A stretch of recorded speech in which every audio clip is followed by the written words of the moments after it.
पार्टीभित्रको विवाद अन्त्य गर्दै एमसीसीलाई संशोधन र परिमार्जन सहित अनुमोदन गर्न सत्तारूढ दल नेकपा तयार, चैतमा महाधिवेशन गर्ने निर्णय। विदेशमा अलपत्र परेका नागरिकलाई स्वदेश फर्काउनका साथै नेपाल आउन चाहने पर्यटकलाई सरकारले सहजीकरण गर्ने, असोजदेखि आन्तरिक उडान समेत खोलिने। र धानबालीमा प्रयोग गर्न रासायनिक मलको हाहाकार हुँदा सुदूरपश्चिमका किसानलाई चिन्ता, जोखिम मोलेर खरिद गर्न जाँदा समेत बित्दै हात पर्टिन बाध्य।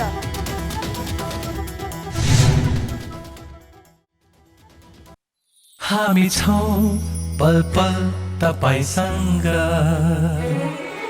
हिमाल पहाड तराईसँग, साथ छ हाम्रो बढ्ने कदमलाई, सलाम छ ती पोरखी हातहरूलाई, जिन्दगी सजाइदिन्छौँ हामी, हर सासको साथी बन्छौँ हामी, सुरक्षा अनि समृद्धि प्राण छ हाम्रो, हर आफू पनि बचाऊ, अरूलाई पनि बचाऊ। आजै नेपाल लाइफमा जीवन बिमा गरौँ। हामी हौ नेपाल लाइफ, किनकि जीवन अमूल्य छ।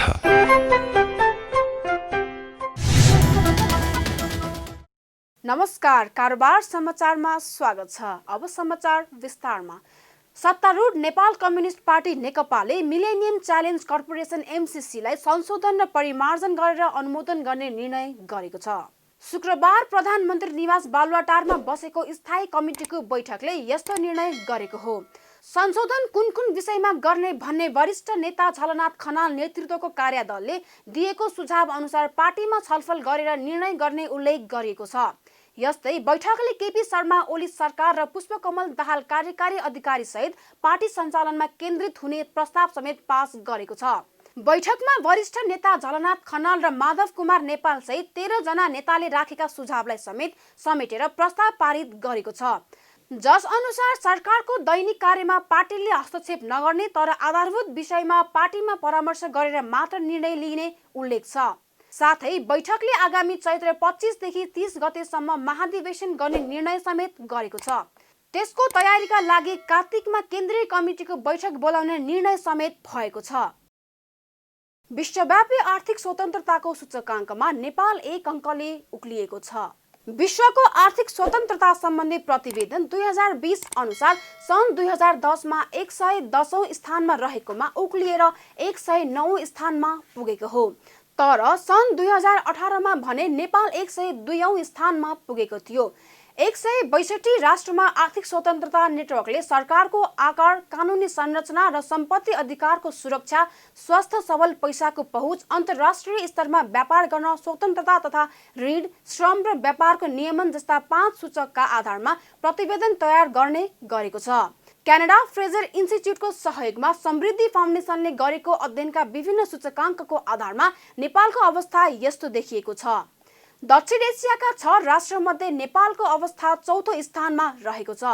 प्रतिवेदन अनुसार दक्षिण एसियामा सबैभन्दा राम्रो श्रीलङ्काको 83औं, भुटानको 98औं, भारतको 105औं र त्यसपछि नेपालको 109औं स्थानमा रहेको छ। पाकिस्तानको अवस्था 129औं र बङ्गलादेशको 133औं रहेको प्रतिवेदनमा उल्लेख छ। सरकारले पीसीआर रिपोर्टको आधारमा नेपाल आउन चाहने पर्यटकका लागि सहजीकरण गर्ने भएको छ। कोरोना महामारीका कारण लामो समयदेखि नेपाल प्रवेशमा रोक लगाइएकोमा सरकारले पीसीआर रिपोर्ट नेगेटिभ लिएर आउने पर्यटकलाई नेपाल प्रवेशमा सहजीकरण गर्ने भएको हो। संस्कृति, पर्यटन तथा नागरिक उड्डयन मन्त्री योगेश भट्टराईले सरकारले तोकेको स्वास्थ्य सुरक्षा मापदण्ड पालना गरेर नेपाल आउन चाहने पर्यटकलाई नेपाल आउनमा सहजीकरण गर्ने गरी मन्त्रालयले सम्बन्धित निकाय समक्ष सिफारिस गरेको बताउनुभयो। साथै प्रधानमन्त्री र उपप्रधानमन्त्री बीचको उच्च स्तरीय परामर्शबाट अन्तर्राष्ट्रिय उडानको संख्या थप गरेर नेपाल फिर्ता हुने यात्रु ल्याउनमा समझदारी भएको पनि बताउनुभयो। उहाँले विदेशमा रहेका नागरिकलाई स्वदेश फिर्ता गर्न थप सहज गर्ने प्रक्रिया अघि बढाएको र विभिन्न आयोजनाहरूलाई आवश्यक विदेशी प्राविधिक जनशक्ति सहितका कामदारहरूलाई भित्र्याउनका लागि कोरोना रोकथाम सम्बन्धी उच्च स्तरीय समितिमा प्रस्ताव गरिएको बताउनुभयो। हिजो मात्रै हामीले उपप्रधानमन्त्रीज्यूको आह्वानमा परराष्ट्र मन्त्री, पर्यटन मन्त्री र श्रम मन्त्री सहित बसेर एउटा चाहिँ समझदारी हामीले बनायौँ र त्यो समझदारी चाहिँ उपप्रधानमन्त्रीज्यू र प्रधानमन्त्रीज्यूको बिचमा उच्च स्तरीय ढङ्गले फेरि छलफल भएर त्यसलाई अहिले कार्यान्वयन गर्ने भन्ने ठाउँमा हामी पुगेका छौँ। त्यसमा के भयो त भन्दा अब हामी चाहिँ विशेष गरी PCR नेगेटिभ अनिवार्य छ विदेशबाट उडान गर्नेहरूको लागि। PCR नेगेटिभ अनिवार्य भएका मानिसहरूले यहाँ होटल क्वारेन्टाइन पनि बस्नुपर्ने छैन, उहाँहरू घरमै जाने हो। त्यसो हुँदाखेरि PCR नेगेटिभ रिपोर्टमा उडान गर्नेहरूको हकमा यो उडान सङ्ख्यामा अलिकति बढाउँ, त्यसमा धेरै लिमिट नगरौँ, उहाँहरूलाई आवश्यकता अनुसार उडान चाहिँ सङ्ख्या थपौँ भन्ने एउटा त्यो टुङ्गोमा हामी पुगेका छौँ। दोस्रो चाहिँ कुनै कम्पनीले आफ्नो कम्पनीकै खर्चमा कामदारहरूलाई स्वदेश फिर्ती गराउने भनेको छ। त्यस्तो अवस्थामा उसले PCR नेगेटिभ सबै रिपोर्टहरू ल्याउँछ र साथै कामदारहरूको सम्पूर्ण खर्च पनि उसले बिहोर्छ भने त्यसलाई पनि प्राथमिकतामा राखेर उडान सङ्ख्या त्यस्तोलाई पनि थप्ने भन्ने हामी टुङ्गोमा पुगेका छौँ। तेस्रो चाहिँ अब कतिपय हाम्रो दाजुभाइ दिदीबहिनीहरू जो बेखर्ची अवस्थामा हुनुहुन्छ, सम्पूर्ण ढङ्गले उहाँहरूसँग खर्च छैन, उहाँहरूको निम्ति यो वैदेशिक कल्याणकारी कोष, श्रम कल्याणकारी कोषबाटै उद्धार गर्ने र त्यसको निम्ति पनि श्रम मन्त्रालयले सम्बन्धित देशका नियोगहरूसँग समन्वय गरेर कति सङ्ख्या हो, कुन कुन ठाउँमा गर्नुपर्ने हो, त्यसको एकिन डाटा निकालेर उहाँहरूलाई पनि उडानको व्यवस्था गर्ने भन्ने हामी टुङ्गोमा पुगेका छौँ। यस्तै सरकारले अन्तर्राष्ट्रिय उडान थप्ने र असोजको दोस्रो सातादेखि आन्तरिक उडान सहित हिमाल आरोहण र पदयात्रा खुला गर्ने तयारी पनि गरेको छ। मन्त्री भट्टराईले सरकारले तोकेको स्वास्थ्य सुरक्षाको मापदण्ड अवलम्बन गरेर हिमाल आरोहण र पदयात्रा खुलाउनको लागि कोभिड-19 सङ्कट व्यवस्थापन केन्द्रमा सिफारिस गरिएको बताउनुभयो। उहाँले जोखिम कम भएको क्षेत्रहरूमा पर्यटकीय गतिविधि बढाउन र आर्थिक क्रियाकलाप चलायमान बनाउने उद्देश्यले सरकारले हिमाल आरोहण, पदयात्रा र आन्तरिक उडान खुलाउने तयारी गरेको बताउनुभयो। गौतम बुद्ध अन्तर्राष्ट्रिय विमानस्थल निर्माणको काम 92% भन्दा बढी सम्पन्न भएको छ। भैरहवा स्थित निर्माणाधीन गौतम बुद्ध अन्तर्राष्ट्रिय विमानस्थलको कामले पछिल्लो समय तीव्रता पाएको हो। निर्माणको मुख्य ठेका पाएको चिनिया company northwest civil construction group limited चाइनाले बन्दाबन्दीको अवधिमा पनि धमाधम काम गरिरहेको छ। हालको अवधिमा 92% भौतिक र 63% वित्तीय प्रगति भएको विमानस्थलमा बत्ती, उपकरण जडान लगायत केही प्राविधिक काम मात्रै बाँकी रहेको छ। कोरोना महामारी नभइदिएको भए यो विमानस्थल यतिखेर व्यावसायिक सञ्चालनमा व्यस्त हुने थियो। आयोजनाको अनुसार अब विमानस्थलको टर्मिनल भवनभित्र उपकरण जडानको काम मात्र बाँकी रहेको छ। ब्यागेज ह्यान्डलिङ, यात्रु सुरक्षा परीक्षण मेसिन, एसी लगायत उपकरण जडानको प्रक्रियामा रहेको छ। विमानस्थलको भित्री तारबार र नाला बनाउने काम पनि अन्तिम चरणमा रहेको छ। आइसिबी जिरोड अन्तर्गतका उपकरणहरू आयोजना स्थलमा आइसकेको र जडान पूर्व तयार हुनुपर्ने भौतिक संरचना तयार भइरहेको छ। पछिल्लो पटक सन् 2020 को मार्च महिनासम्मका लागि विमानस्थलको निर्माण अवधि थपिएको थियो। बन्दाबन्दीको अवधिमा 29 चिनिया सहित करिब 275 जना कामदारले दैनिक कार्य गरेका थिए। विमानस्थलले उक्त अवधिमा करिब 4.5% प्रगति हासिल गरेको आयोजनाको दाबी छ।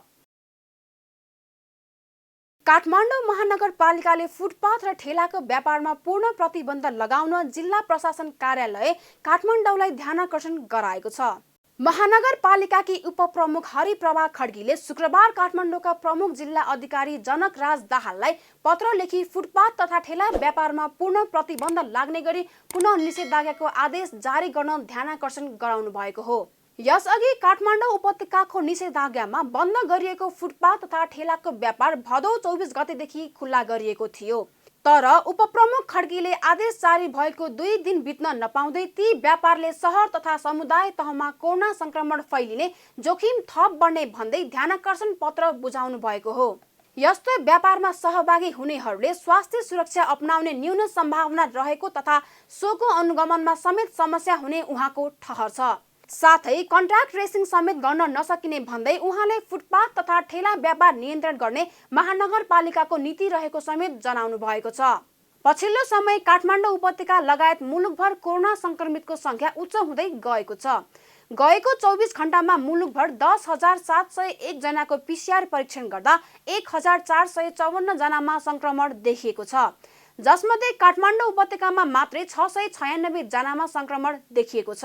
स्वास्थ्य तथा जनसङ्ख्या मन्त्रालयले नियमित प्रेस ब्रिफिङका क्रममा शुक्रबार प्रवक्ता डाक्टर जागेश्वर गौतमले गएको 24 घण्टामा काठमाडौँमा 620, भक्तपुरमा र ललितपुरमा 38 जनामा संक्रमण देखिएको जानकारी दिनुभयो। नेपालमा आजको पीसीआर 10,701 गरी जम्मा 8,21,186 परीक्षण भएको छ। गत 24 घण्टामा संक्रमितको संख्या 1454 रहेको छ। क्वारेन्टाइनमा रहनुभएका व्यक्तिहरूको संख्या 6078 छ। प्रदेश अनुसार प्रदेश 1 मा 995, प्रदेश 2 मा 492, बागमती प्रदेशमा 461, गण्डकी प्रदेशमा 594, प्रदेश 5 मा 1240, कर्णाली प्रदेशमा 623, सुदूरपश्चिम प्रदेशमा 1673 जना हुनुहुन्छ। यो सँगै मुलुकभर कुल कोरोना संक्रमितको संख्या 51,919 पुगेको छ भने पछिल्लो 24 घण्टामा 5 जना थप भएसँगै मृतकको संख्या 322 पुगेको छ। धानबालीमा प्रयोग गर्न रासायनिक मल नपाउँदा सुदूरपश्चिमका किसानहरू मर्कामा परेका छन्। धानमा मल हाल्ने समय हुँदा मलको जोहो गर्न किसानहरूलाई यति बेला शास्ति छ। एकातिर कोरोना भाइरस संक्रमणको जोखिम, अर्कोतिर धानमा प्रयोग गर्न मल नपाउँदाको चिन्ताले किसानहरू जोखिम मोलेरै भए पनि मल खरिद गर्न भौतारिनुपर्ने बाध्यता छ। मल किन्न बिहानैदेखि स्थानीय सहकारी संस्था बाहिर दिनभर कुरेर बस्नुपर्ने दैनिकी नै बनेको छ। कोभिड-19 संक्रमणको दर दैनिक बढ्दै गएको अवस्थामा किसानहरूलाई आफ्नो स्वास्थ्यको भन्दा मल नपाउने चिन्ताले सताएको छ। मल पाइएन, यो वर्ष महँगो भए पनि हाल्नु पर्यो, महँगो किनेर हाल्नु पर्यो। सरकारले किसानहरूलाई केही अनुदान दिएको भए अलि सहज हुन्थ्यो हामी खेतीपाती गर्ने मान्छेलाई। अब त्यो पनि भएन, अनि हाल्नु त हाल्नै पर्यो, बालबच्चा पाल्नु पर्यो। अब भन्ने बेला अब कृषि प्रधान देश भनेर भन्छन्, अब कहाँको कृषि प्रधान देश? समयमा तपाईँको झन्डै यो साल लकडाउन भएर गाडी मोटर नचलेर डिजल त पाइयो, मल पाउँदै पाएन। प्रत्येक वर्ष तपाईँको कहिले डिजल नपाउने, कहिले युरिया डिएपी नपाउने। यो समयमा खेती किसानी गर्ने समयमा वर्षेनी यस्तै भइरहेको छ। यो मलको कुरा गर्दाखेरि सहकारीहरूले भने कि खाद्यमा मल आएकै छैन, त्यही भएर सरकारको कमजोरी हो, हाम्रो कमजोरी होइन भने। त्यही भएर मल उपलब्ध गराउन सक्नु भएन सहकारीवालाहरू पनि।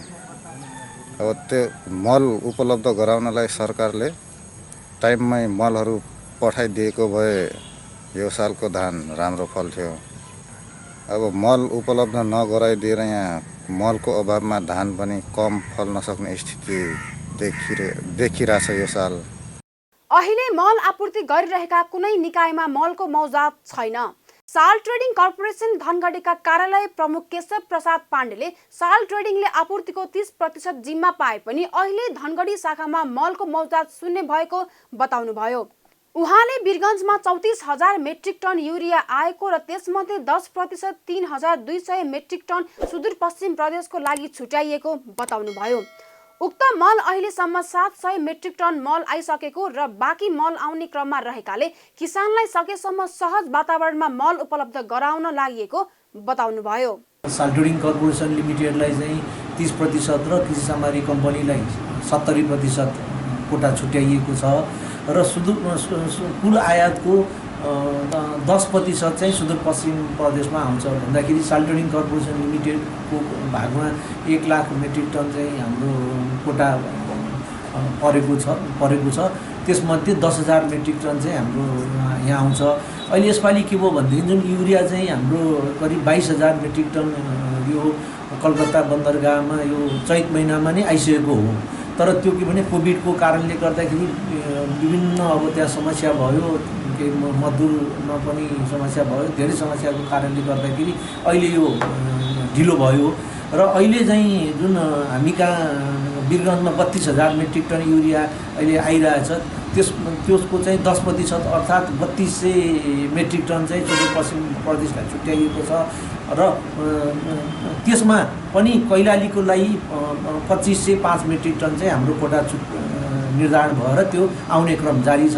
अब आजसम्म करिब 700 मेट्रिक टन मल आएर वितरण भइरहेछ र बाँकी मल पनि त्यो क्रमशः 15 दिनभित्र यहाँ आउँछ र हामीले सहकारीहरूलाई चाहिँ धनगढीमा आउनु नपर्ने र अग्रिम उहाँहरूलाई जानकारी गराएर भिडभाड नगरिकन त्यो मल चाहिँ हामीले वितरण कार्य चाहिँ गरिरहेछौँ। सुदूरपश्चिम प्रदेशको भूमि व्यवस्था कृषि तथा सहकारी मन्त्री विनिता देवी चौधरीले भने कोभिड-19 संक्रमणको प्रतिकूल समयको बावजुद पनि मलको आपूर्तिलाई सहज बनाउन प्रभावकारी काम भइरहेको दाबी गर्नुभयो। प्रयास नगरेको होइन, यो वर्ष पनि अब सङ्घीय सरकारले समयमा त्यो अब टेन्डर बोल्यो। अब केही चाहिँ जस्तै मानौ यो ठेकदारको कारणले या जस्तै मानौ यो एउटा लकडाउनको कारणले पनि अन्य मल भन्दा पनि युरियाहरू केही मात्रामा आउन सकेका थिएन। तर अहिले पनि मलहरू आइराखेको छ होइन, किसानले लिइराखेका छन्। जहाँसम्म लाग्छ अहिले धानमा सबै चाहिँ अब हामी जुनसुकै ठाउँबाट पनि किसानले सहज रूपमा मलहरू पाउन् भन्ने उसमा केही जस्तै मानव पारीबाट ल्याएर पनि किसानहरूले मलहरू पूर्ति गरेका छन् होइन। धान पाक्न लाग्यो, धानमा हाल्ने त होइन। अब जो आएको मल छ त्यो चाहिँ गहुँ सिजनको लागि धेरै किसानहरू राखिसके होइन। त्यो अनुसार अब जस्तै मानव कृषि सामग्रीमा पनि मल आयो भने मलाई लाग्छ अब आउने सिजनमा मलहरू अभाव हुँदैन र त्यो अनुसार जस्तै मानव यदि कडापी अभाव भयो भने प्रदेश सरकारले हामीले जस्तै मानौ बिना अनुदानको मलहरू जुन छ नि त अब त्यो मल पनि किसानले रुचाइराखेका छन्, गरिराखेका छन्। त्यसमा चाहिँ केही सब्सिडीहरू केही अनुदान दिने भनेर प्रदेश सरकारले हामी बजेटको व्यवस्था गरेका छौँ। मल आपूर्ति गरिरहेका कृषि सामग्री र साल ट्रेडिङ कर्पोरेसनसँग अहिले पोटास बाहेक अन्य मल उपलब्ध छैन। डीएपी मल न्यून मात्रामा पाइए पनि युरिया मलको भने हाहाकार नै छ। कारोबार समाचारमा अब सुन चाँदी र तरकारीको थोक मूल्य तथा विदेशी विनिमय दर सम्बन्धी जानकारी।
विदा हुनु अघि अहिलेसम्मका प्रमुख समाचार फेरि एकपटक। पार्टीभित्रको विवाद अन्त्य गर्दै एमसीसीलाई संशोधन र परिमार्जन सहित अनुमोदन गर्न सत्तारूढ दल नेकपा तयार, चैतमा महाधिवेशन गर्ने निर्णय। विदेशमा अलपत्र परेका नागरिकलाई स्वदेश फर्काउनका साथै नेपाल आउन चाहने पर्यटकलाई सरकारले सहजीकरण गर्ने, असोजदेखि आन्तरिक उडान समेत खोलिने। र धान बालीमा प्रयोग गर्न रासायनिक मलको हाहाकार हुँदा सुदूरपश्चिमका किसानलाई चिन्ता। जोखिम मोलेर खरिद गर्न जाँदा समेत रित्तै हात फर्किन बाध्य।